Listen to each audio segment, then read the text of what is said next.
Olá, turma! Sejam bem-vindas e bem-vindas à segunda aula da semana 5.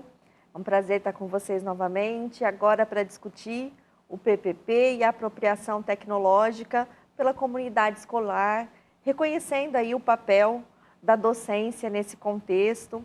E, novamente, eu e a Kate estamos aqui para destacar a importância de olhar para as tecnologias nesse documento, trazendo a ótica da docência, muitas vezes nem ouvida, né, em alguns contextos escolares, isso é muito importante. E também destacar como objetivo a nossa atividade integradora, que nessa semana a gente começa a terceira e última etapa, que propõe uma abordagem para o futuro, né, olhar para a prática profissional a partir daquilo que a gente desenvolveu e aprendeu aqui nas nossas disciplinas.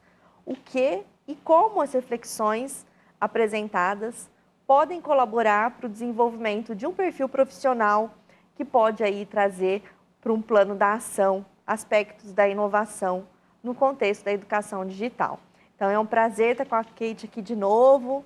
Vamos lá, Kate, vamos bater um papo aqui sobre PPP. Fabiana. Essa é uma conversa muito importante, não é, Fabiana? Fabiana, então vou começar a fazer umas perguntas para você. Pode ser, para a gente bater esse papo? Fala para a gente como que um professor pode estimular a inclusão das tecnologias digitais no PPP da escola, no projeto político-pedagógico da escola. Conta para a gente. Muito bom, Kate. É uma pergunta bastante desafiadora, né? Pensar primeiro o que é o PPP, né? O PPP ele constitui-se, né, como um documento resultante, né? Deve ser um documento resultante do diálogo entre os diversos segmentos que compõem a comunidade escolar. E ele tem essa finalidade, né, de nortear as ações a partir dessa busca, né, dessa convergência dos diferentes olhares, de contemplar mesmo essa diversidade. Então, espera-se que ele seja, de fato, um documento de integração, né?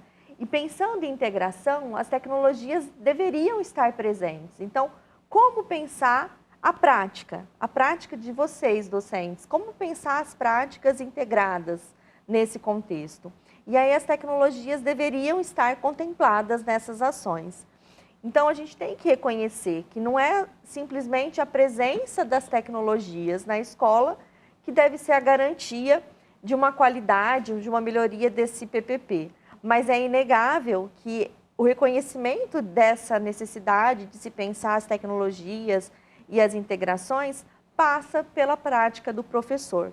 Então, o que é pensar essa prática? É pensar desde o planejamento, pensar na seleção, na organização, em como essas práticas, né, elas podem, de fato, pensar na resolução de problemas do cotidiano, ajudar na compreensão do mundo e numa atuação mais condizente com o mundo, né, com essa cultura digital que a gente vem falando ao longo da nossa disciplina. Então, o desafio é pensar desde o planejamento até uma efetiva prática em que essa integração possa ocorrer, Kate. Muito bom. Obrigada, Fabiana. Fabiana, vamos pensar aqui nas escolas, nas condições que as nossas escolas públicas dispõem hoje. Dadas as condições de infraestrutura de algumas escolas, como o professor pode pensar a inclusão das tecnologias digitais se não houver um laboratório de informática ou se ele não tiver, ou se houver um, mas não tem conexão de rede? Essa é uma excelente pergunta.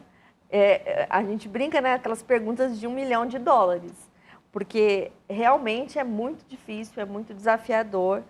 E, novamente, a gente tem que pensar o que é um PPP, né? Como que ele pode ser um documento, para além de ser um documento, como ele pode ser um norteador de um processo de reflexão, de ação na escola. Então, como eu posso fazer o possível, né? Na outra videoaula a gente falou, né, dos sonhos possíveis, né? Como que a atuação do professor pode viabilizar esses sonhos possíveis? Então, como se pensar em, por exemplo, uma atuação usando tecnologias de modo offline? Como se pensar numa realidade em que você realmente tenha dificuldades, que você busque alternativas junto com o município, por exemplo? São essas questões que devem ser buscadas, as respostas não estão prontas. Elas devem estar no coletivo, nas discussões, nas reflexões. essa ideia de estruturação de um projeto que seja daquele contexto, daquela realidade, e que muitas vezes a resposta ela vem até de uma escuta dos alunos. Será que se esses alunos, né, que já estão imersos nessa cultura digital, será que eles têm soluções para essas dificuldades que a Kate nos coloca? Será que os alunos podem nos dar alternativas, né, de se pensar numa mediação aí tecnológica que possa responder melhor às nossas deficiências, né? Eu me lembro sempre de um exemplo, eu trabalho com formação de professores, em que a professora tinha muitas dificuldades, e aí lá atrás nas competências digitais, e ela formou grupos com os alunos, e os alunos a ajudaram nesse desenvolvimento de competências digitais. Então, por que não, né, ampliar essas relações entre ensinar e aprender, em que há um aprimoramento contínuo de todos, né? Eu acho que esse é um grande desafio, e isso pode sim estar materializado nos PPPs, né, Kate? Perfeito, Fabiana, muito bom. Então vamos lá, continuando com as perguntas complexas, porque eu sou dessas. Em algumas escolas é possível perceber que a redação do PPP contempla as tecnologias digitais, como uma associação à inovação e preparação para o trabalho. Ocorre que lá na prática o laboratório está montado e ninguém usa, porque a escola não dispõe do profissional de informática educativa. O que um professor pode fazer para aproximar a teoria da prática no que tange a esses referidos no PPP? Essa também é das boas, né, Kate? Esse é um grande desafio, né? Pensar para além do profissional da informática, né? Que ações que se pode realizar em que haja a integração da tecnologia independente de um profissional. Quando se pensa, né, as tecnologias como linguagem, que a gente já trabalhou nessa disciplina nesse sentido, né, você rompe a barreira do tradicional, de achar que é um aspecto de ferramenta. Você traz a perspectiva de uma dimensão cultural das tecnologias. E aí, nesse sentido, você estimula que a comunidade faça um uso ampliado. E esse uso ampliado é um uso que vai para além do técnico. E, nesse sentido, a gente tem que pensar nas garantias de direito, né? Não usar a sala de informática é estar contra a um direito, que é um direito à cidadania, que é o direito ao letramento digital, que foi muito falado também nessa disciplina.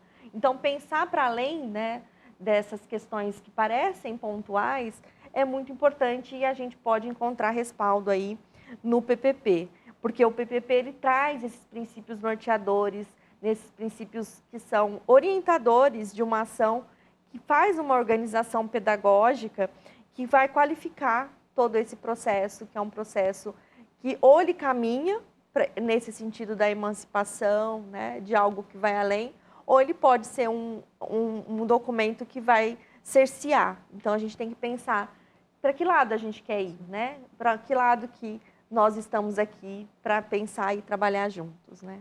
Perfeito. Perfeito. Agora, a última para a gente fechar, tá bom? Nós estamos lá naquele momento do trabalho, da narrativa temporal, pensando o futuro. Nessa semana, uma narrativa do futuro, que apresente planos de ação baseados em conhecimentos adquiridos no curso, indicando possibilidades de inovação na escola, no campo da educação digital, a partir da sua prática profissional. Como tudo isso pode se relacionar com a integração das tecnologias no PPP?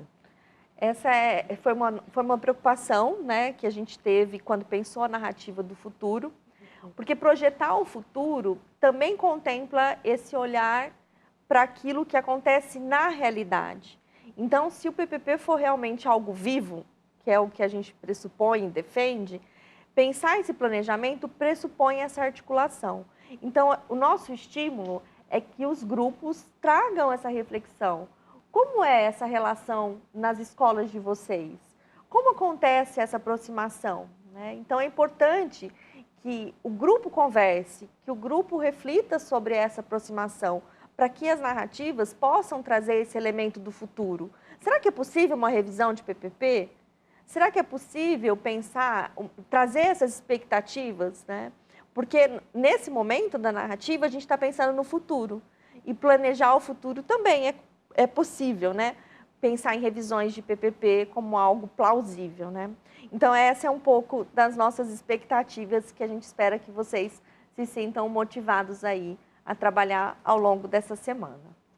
Ótimo, obrigada, Fabiana, obrigado por estar aqui, né, e poder participar junto com você dessa construção coletiva, colaborativa, pensando o presente e pensando também projeção para o futuro. É um grande prazer. Ótimo, muito obrigada, Kate. Espero que vocês gostem dessa semana, aproveitem bastante. Lembrando que a atividade é uma atividade processual, então não deixem de aproveitar. Nós teremos 3 semanas para trabalhar essa narrativa do futuro, então que vocês aproveitem ao máximo e façam mesmo a entrega gradual desse processo, porque é esse o objetivo. Então, desejo muito sucesso a vocês e até breve.